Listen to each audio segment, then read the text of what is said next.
Assalamualaikum warahmatullahi wabarakatuh. Waalaikumsalam warahmatullahi wabarakatuh. Perkenalkan, nama saya Nida Salsabila dari semester 5 Fakultas Psikologi. Di sini saya izin mewawancara untuk tugas interview. Boleh? Ya, boleh. Sebelumnya di sini saya izin merekam dan mencatat nanti buat laporan. Kemudian nanti ini kan adalah rekaman video dan suara ini menjadi kerahasiaan buat kita saja sama nanti buat dosen pengampu kami. Ya, baik. Gitu. Boleh. Mungkin bisa memperkenalkan diri dulu. Ya, perkenalkan, nama saya Risma dari Fakultas Psikologi semester 5. Alamat saya di Jalan Tegal Sari. Dan umur saya saat ini 20 tahun. Sudah?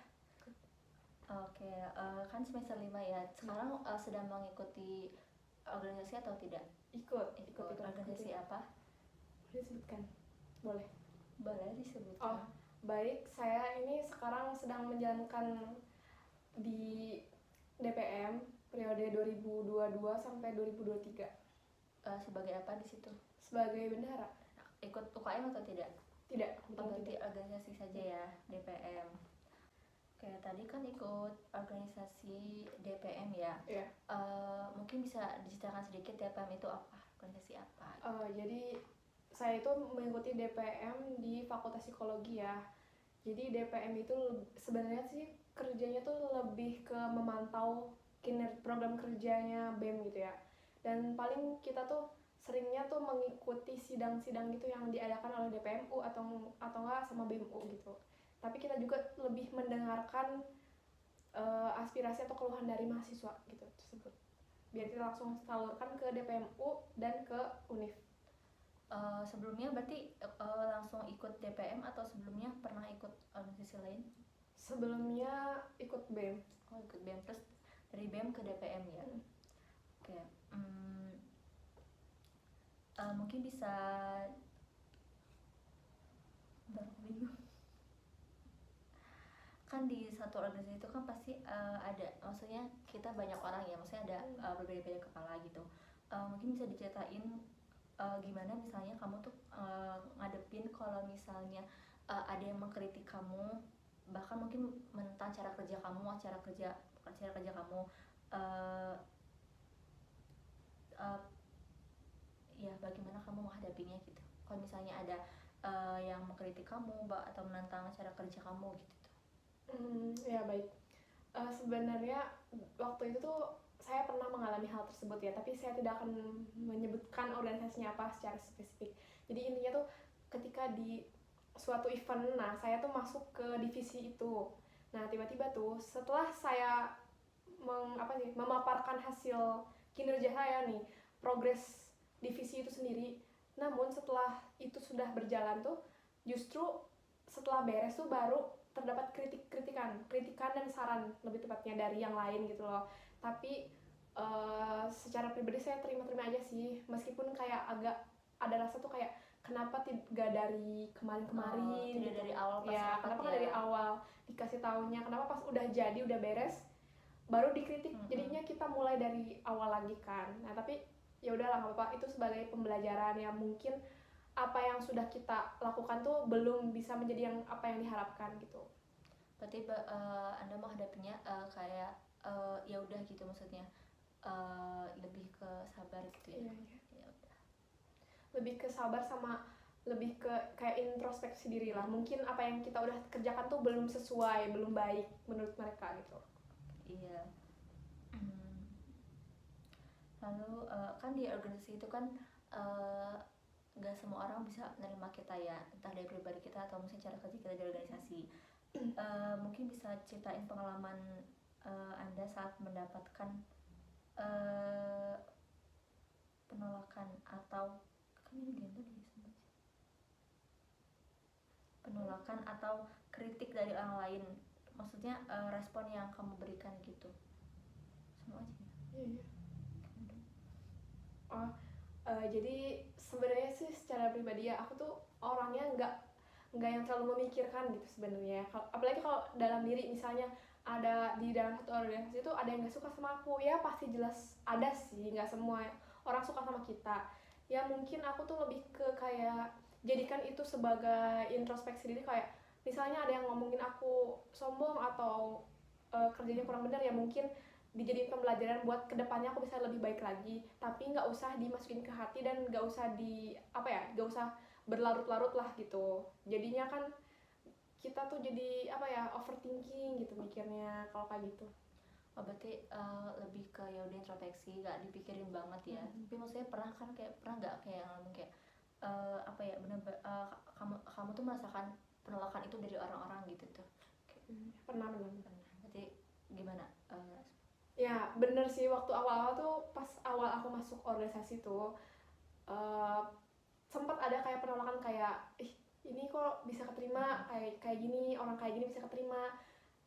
Tapi aku tuh berusaha membuktikan kalau aku tuh aku bisa gitu, dengan cara aku tuh mencoba ya sering hadir di acara apapun gitu, terus mencoba memperbaiki kinerja aku, misalnya kerjanya tuh harus benar gitu biar kepake gitu, harus satset gitu gimana ya, harus rajin, harus giat gitu, biar mereka tuh tahu kalau oh iya ternyata baik gitu, ternyata bagus gitu.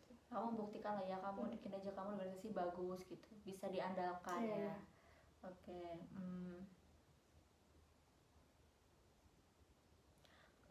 Pasti kan di setiap organisasi kan pasti suka ada proker atau event-event gitu ya, cuma bisa gitu ya. Nah, mungkin bisa diceritain ketika kamu tuh udah mungkin pernah ada proker atau event besar, kamu tuh udah effort banget di situ udah ngeluarin banyak tenaga di situ. Nah, terus kamu tuh malah kamu tuh dapat reaksi yang enggak menyenangkan gitu. Nah, kamu tuh kalau kayak gitu apa yang kamu lakuin gitu? Oh iya. Nah aku mau sedikit cerita ya. Jadi sebenarnya itu bukan di dalam kampus ya, tapi di luar kampus organisasi itu tuh. Jadi aku sempat dipilih jadi PJ gitu, PJ acara besar gitu, kayak ulang tahun. Nah, sebentar, berarti Anda mengikuti organisasi luar kampus juga? Iya, ada di luar juga. Ya. Okay. Nah, jadi di luar kampus ya. Nah, terus aku tuh dipercaya buat jadi penanggung jawab. Acara itu tuh lumayan besar ya, karena memperingati hari jadi organisasi tersebut. Nah, aku dipilihkan, pokoknya di dalam organisasi itu tuh aku merangkap jadi semua gitu. Aku jadi PJ, aku jadi divisi acaranya, aku disuruh bikin kayak manual acara gitu loh, kayak rundown gitu. Terus aku nyiapin perkapnya, apa aja yang harus dibutuhin. Cuma waktu itu alhamdulillahnya dilaksananya tuh online, jadi nggak terlalu ribet ya. Paling kayak nyiapin tumpeng atau enggak kue gitu-gitu loh. Nah, cuma respon dari orang lain tuh karena mungkin dilakuinnya online, jadi banyak yang menyepelekan gitu, dengan cara mereka tuh nggak pada join ke acara itu, padahal Zoom. Nah, padahal kan dari sebulan yang lalu tuh udah kayak ayo ramein acara ini ya, nanti join Zoom ya, atau nggak boleh ikut bareng offline sama kita gitu.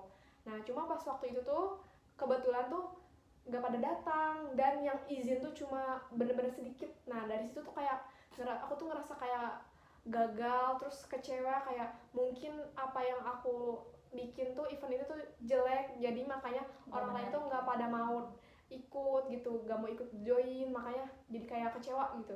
Cuma pas waktu itu tuh setelah beres acara ya, ketuanya tuh ngomong langsung ke aku, katanya udah bagus eventnya tuh kayak gini ya, cuma emang kurang audiensnya, jadi bukan salah dari kitanya, cuma dari merekanya gitu.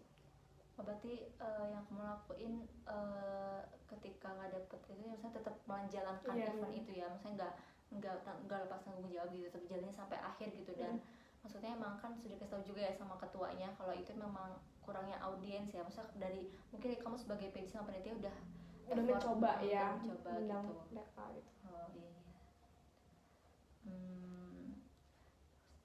19 menit gak sih? Ini baru 19 menit ya.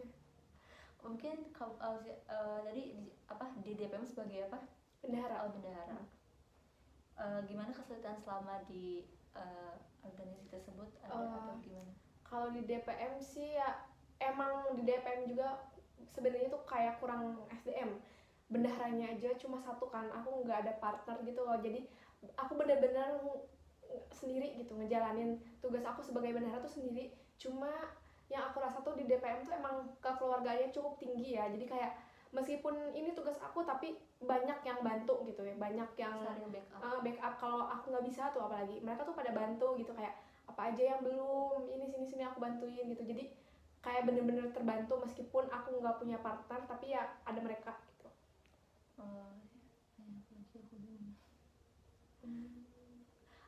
Sering diadakan biasanya rapatnya gimana?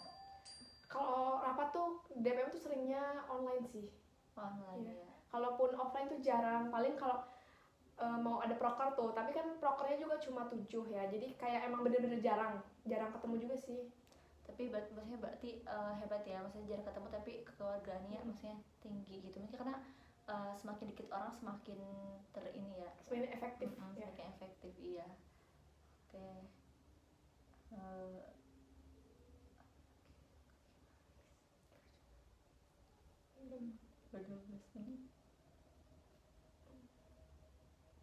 Kemudian di DPM pernah gagal mengalami Ya kamu nggak salah satu kan bendahara ya, mungkin bendahara ada prokernya nggak kalau di DPM? kalau di DPM tuh nggak ada, kebetulan nggak ada. Oh nggak ada, berarti kamu hanya misalnya bendahara mengatur uang ya. Kesulitan ada nggak yang selama dihadapi di DPM? Kesulitan paling ini sih biasanya kalau misalnya mau ngejalanin proker tuh kan, karena kurangnya SDM tuh jadi kayak aduh, kayak bener-bener harus ini loh, kita semua tuh harus kerja sama banget karena orangnya sedikit, jadi kita tuh harus bener-bener datang gitu, nggak boleh ada yang izin, karena kalau 1 atau 2 orang pun nggak ada jadi ngaruh banget ke kerja kita, makin sedikit orang makin capek gitu kerjanya, makin banyak, jadinya kayak sebisa mungkin harus datang gitu, harus hadir acara itu. Kenapa kalau DPM SDM-nya sedikit, memang kurangnya yang minat atau kayak gimana, atau gimana sistemnya? Oh, karena kalau DPM tuh sistemnya bukan rekrut yang ada ininya, yang ada apa sih, wawancara gitu. Kita tuh lebih ke milih, nunjuk gitu. Dari periode BEM sebelumnya ditunjuk nih, misalnya kamu gitu jadi DPM gitu.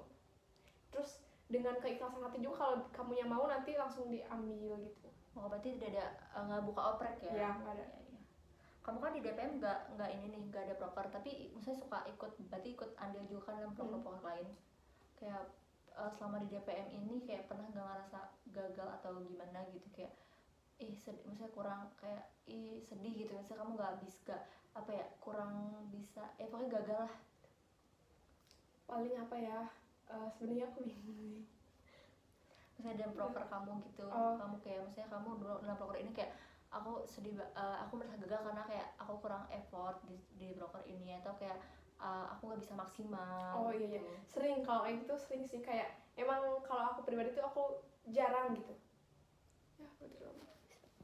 Ya jarang kayak aku tuh jujur ya, aku tuh kayak jarang ikut kalau misalnya rapat offline gitu. Kalau pertemuan offline itu aku jarang ikut karena kan ada kesibukan lain gitu yang mengharuskan aku meninggalkan DPM ini gitu. Tapi ya meskipun kayak gitu, aku coba bantu dari chat gitu ya, kayak nanya butuh bantuan apa, terus apa aja yang harus disiapin biar aku bisa bantu dari sebelumnya gitu. Kalau misalnya hari hanya aku nggak bisa bantu, ya aku bantu dari hamin beberapanya.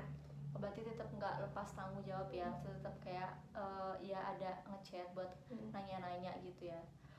Kalau di organisasinya kan biasanya kan, kalau di organisasinya kan anggotanya banyak ya kan, kalau DPM kan sedikit kan, suka ada aja ya kayak seleksi alam gitu ya, yang aktif itu aja. Nah kalau di DPM ada juga nggak, kan anggotanya sedikit nih kalau di DPM? Kalau di DPM sih enggak sih, enggak. Itu ya, berarti nggak ada itu semua ya, kenal semua ya, saya tahu semua. Ya, tahu semua. Kalau hubungan DPM sama BEM sendiri gimana? Baik sih, karena kan DPM tuh tugasnya memantau kinerja BEM, program kerja BEM, jadi ya otomatis tiap ada proker BEM tuh beberapa dari kita tuh datang gitu, harus hadir datang. Ya hadir di acara itu gitu. Jadi kayak karena BEM kan banyak ya prokernya, jadi kita sering datang tuh, jadi kita sering ngobrol-ngobrol sama mereka, interaksi sama mereka gitu, jadinya kenal juga gitu, akrab. Enggak, ya berarti kenal yang gak yang musuh atau yang gimana ya gitu. Mungkin loker terdekatnya apa untuk DPM? Oh, terdekat tuh itu upgrading nanti. Oh, apa jadi? Dilaksanakannya minggu hari Minggu. Oh, hari Minggu. Itu ngapain aja?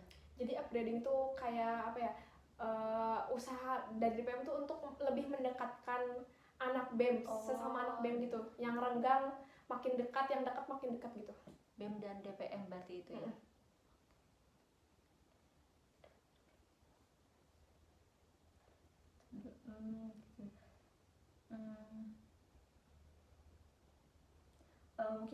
Mungkin bisa dijelaskan kayak kenapa sih kamu lu udah ikut BEM terus sekarang ikut DPM lagi gitu, kenapa gitu? Sebenarnya sih kayak aku jujur ya nggak bisa jadi kayak mahasiswa yang kupu-kupu gitu ya, pengen ada kegiatan. Biar kalau di kos doang kan kayak aduh kayak gabut gitu, kayak harus ngapain ya. Mungkin bisa cari kesibukan dengan cara ikut organisasi gitu, biar kita menambah wawasan juga, menambah relasi gitu ya pastinya. Iya, lumayan ya buat pengalaman juga. Mungkin udah ya segitu dulu, sekian. Terima kasih ya. Baik, sama. Nah.